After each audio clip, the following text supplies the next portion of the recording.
10 True Food Facts That Are Tough to Believe. Welcome to List Reverse, the home of top 10 videos on the most fascinating topics across the globe. Whether you're into mysterious phenomena, fascinating facts, pop culture countdowns, or anything in between, we've got a list for you. Join us as we dive deep into the most intriguing and entertaining top 10s you won't want to miss. Before we get started, make sure to hit that subscribe button and ring the bell icon so you never miss out on our latest videos. And if you enjoy what you see, give us a thumbs up to show your support. Now let's get into today's top 10. The food business is a beast. Worldwide, food production and distribution occur on a scale that is difficult for us to fathom. The idea of a local farmer bringing his wares to a market in town and selling them to his neighbors is, at this point, practically an ancient memory. In its place, an incredible industry has arisen to produce and sell food to billions upon billions of people. And the random little facts and tidbits that come out of that world are sometimes very hard to believe. In this list, we'll take a look at 10 random food facts that seem like they couldn't possibly be true, but they are. From fresh apples being packaged in wax for a year before being sold to the real story behind why candy was invented. This list runs the gamut. By the time you read down to the end of it, we can guarantee two things. You'll be shocked at the things you've learned, and you'll be sufficiently hungry and ready for dinner. 10. Old apples. Not all the produce that you buy at the grocery store is fresh. In fact, most of it isn't fresh, not fresh like we would consider it to be natural at least. Take apples for instance. Most of the apples that you painstakingly check for bruises and then drop into your grocery cart at the supermarket are not days or weeks old. Most of them are actually up to a year old. Fresh apples are most often picked during harvesting season, which comes at some point between August and November depending on the kind of apple. But they don't just sell apples in the grocery store between those months. Heck, we just bought a few delicious Granny Smith apples in early May. So, were those apples picked in August and held back for sale until May? Well, yes. Food packaging companies will pack apples in wax, dry the newly packed items under hot air, and then send them to cold storage for months on end. Then when the grocery store orders a shipment 6 months or a year later, bam! Apples. Old apples, but apples all the same. 9. McSpaghetti lives. McDonald's introduced spaghetti to their menu way back in 1986. In a bid to diversify their offerings. The Italian food trend didn't really catch on at McD's though, and they scrapped in the United States not too long after that. They didn't scrap it in the Philippines though. If you are craving spaghetti and just absolutely won't eat it anywhere else besides McDonald's, which is a little bit weird but we won't judge, you'll have to fly to Manila to get it. Over in the Philippines, McSpaghetti is a very common and much loved part of the fast food giant's menu. There's a catch to it too. It is technically Filipino spaghetti and not Italian spaghetti. Filipino spaghetti originated back in the 17th century when American ships introduced canned goods to the Southeast Asian island nation. Filipinos began experimenting with cans of tomato paste and ketchup. In the end, they combined it with hot dog bites over a bed of pasta to make their spaghetti. And voila! Now it's at McDonald's. In Manila you can even order it with a McDo, which is a piece of fried chicken. Think of it a little like chicken parmesan but Philippine style. 8. Three Actual Musketeers. The Three Musketeers bar got its name because it actually used to come in 3 different flavors, and not just one like it is today. Back in the 1930s, the original Three Musketeers bars were sold in a 3-pack of flavors. The nougat bars packaged up together at the time consisted of 1 vanilla snack, 1 chocolate offering, and 1 strawberry option. And yes, as you might expect, the candy's originators were inspired by the title of Alexandre Dumas's 1844 novel The Three Musketeers in naming their candy. But the 3 flavor options didn't last very long. After the 1930s ended and World War II fell upon the United States in the early 1940s, wartime rationing meant that it was much more difficult to source the ingredients needed to make all 3 flavors. Seeing that it was getting complicated to produce a trio of tastes in one package, the folks behind the Three Musketeers bars dropped vanilla and strawberry to focus on producing simpler chocolate bars. And those are still the same ones we know and love today. 7. Corn cob cleanup. Before toilet paper became a thing, most Americans used corn cobs to wipe their rear ends after they, did their business. Corn cobs were pretty convenient for insertion into the, crack. Plus, they were very soft when they were dried. When all the edible kernels were removed, they were made for pretty resilient and efficient sheets with which one could wipe up any fecal matter that may have been left after using the facilities. It sounds crazy, but it worked remarkably well for both Native Americans centuries ago and American settlers and colonists once they arrived in the New World. But again, just make sure to remove all the kernels first.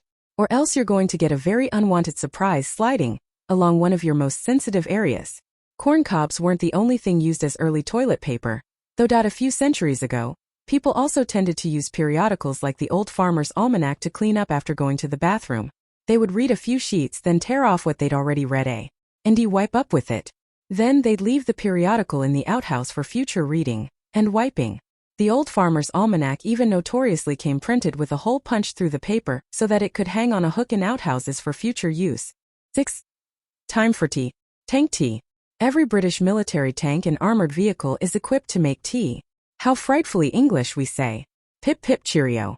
Okay, so it's not quite as goofy as it sounds, even if the idea of British soldiers sitting down for tea in the cramped confines of their tank does conjure up a funny image.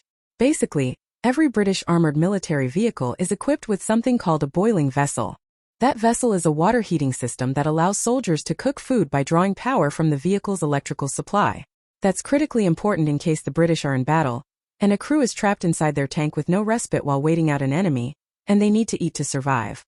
Seems practical, right? It's just funny because the boiling vessel can also be used to make tea, and so that has become a widespread joke among British military members. The history of the boiling vessel began back at the very end of World War II when the Centurion tank was produced with the water heating device fitted inside the turret. Having a water heating unit on board cuts down on the time taken for breaks. It allowed British soldiers to eat and yes, drink tea very safely and efficiently while remaining inside the tank.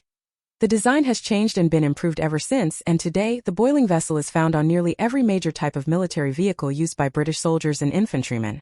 Some have even called the tea-making tool the most important piece of equipment in an armored vehicle. When it's time for tea, who can argue with that? 5. Quit with fee. We may know PZ today as that goofy candy that can be doled out through a little plastic cartoon character dispenser. Still, back in the day it was thought of very differently. When it was first invented in 1927, PZ candy was made with the express purpose of helping cigarette smokers quit their habit. Yes, it was that era's version of nicotine patches or nicotine gum. Its inventor was a man named Edward Haas III, who was hoping to replace smokers' habits of having a cigarette in their mouths with his candy instead. When they were first introduced and spread across Austria and Germany through the late 1920s, they were round mints sold in round tins rather than the cartoon character dispensers that made them famous in the modern era. Haas called his candy PZ, after the German word for peppermint, which is Pfefferminz. He capitalized 3 letters in the word, styling it as Pfefferminz, and pulled the letters out to brand his candy. Its popularity as an anti-smoking helper was mixed, but reviews were strong, as far as it being a tasty candy. So in 1952, the company expanded to the United States. Ever since, it's been popular with generations of kids who are as obsessed with the goofy dispensers as they are with the candy itself. Oh yeah, then there's that infamous episode of Seinfeld involving the PZ dispenser. Thus now it's a pop culture phenomenon. But it started as a tool to help smokers give up their habit. 4. Oreos are vegan. You may not have realized it while you bite into your 100th Oreo of the day. Seriously, who eats anything less than a full sleeve of the cookies once they open the bag? But Oreos are actually vegan. They have been called milk's favorite cookie. But if you choose not to dip them in milk, or dip them in almond or oat milk as an alternative, they are entirely vegan. They are also what is known in the food world as accidentally vegan. That's because when Oreos were first created, they were not made specifically to be a vegan alternative to other chocolate cookies or treats. But that's just how they ended up. Oreos don't contain any milk products, eggs, or any other animal products. They have enriched flour, palm oil, sugar, and either soybean or canola oil, depending on the batch and time of manufacture. But they have no milk or animal products. As such, they technically qualify as a vegan snack. Sure, when we think vegan, we think healthier stuff. Fruits and vegetables come to mind, specifically the meme-worthy kale. But Oreos fit the bill too. However, hardcore vegans are on the fence about them since the cookie didn't intend to be a vegan treat, and doesn't try to be a health food. But technically correct is still correct, and Oreos are technically vegan. Now, you can use that little tidbit the next time you sit down for a meal with that one very vocal vegan friend. Pull out a sleeve of Oreos, start chomping away, and tell him that you're vegan too. 3. Glowing in the dark. Peanut butter actually glows in the dark. We think of peanut butter as quite a healthy and worthwhile food to eat. It can help lower your cholesterol, aid in weight loss, provide healthy protein to your diet, and even prevent type 2 diabetes as a low-carb food that sustains you and eliminates hunger. Of course, many kinds of peanut butter also contain extra ingredients like sugar and flavorings, including things like honey and chocolate, so it's not entirely healthy. But as a snack on its own, peanut butter is a seriously great food choice. And if you flip off the overhead light in the kitchen and turn on an intense light right above the jar in your pantry, you'll see it glow. The mechanism behind this centers on the phenolic compounds found in peanut butter. Those phenolic agents are found in many plant-based foods and are used as a protective cover for peanut butter's oils. When subjected to laser light, those phenolic compounds display a short afterglow that is unmistakable in the dark. The phenolic agents absorb the light from the ultraviolet spectrum and take in the energy from the laser pointer's beam. Then, the peanut butter emits a visible green color through fluorescence. And other plant-based oils experience that same brief flash of fluorescence too. Paste in space. The first meal ever eaten in space was beef and liver paste squeezed out of a tube. The date was April 12, 1961, and the occasion was Russian cosmonaut Yuri Gagarin traveling up into space as the first man who ever left the Earth's atmosphere. He orbited around the planet for a while on Vostok 1 and became a pioneer in the far reaches of what we knew was possible at the time. But he also got hungry. And when a man gets hungry, it's best if he eats. Even if he's in space and can't possibly cook for himself up there in a tiny and primitive spaceship. So Russian space officials sent Gagarin up to space with a tube of beef and liver paste. He had to squeeze it out to eat it in a manner similar to how you might push out toothpaste. And after he was done with the beef and liver paste, he rounded things out by enjoying some chocolate sauce for dessert.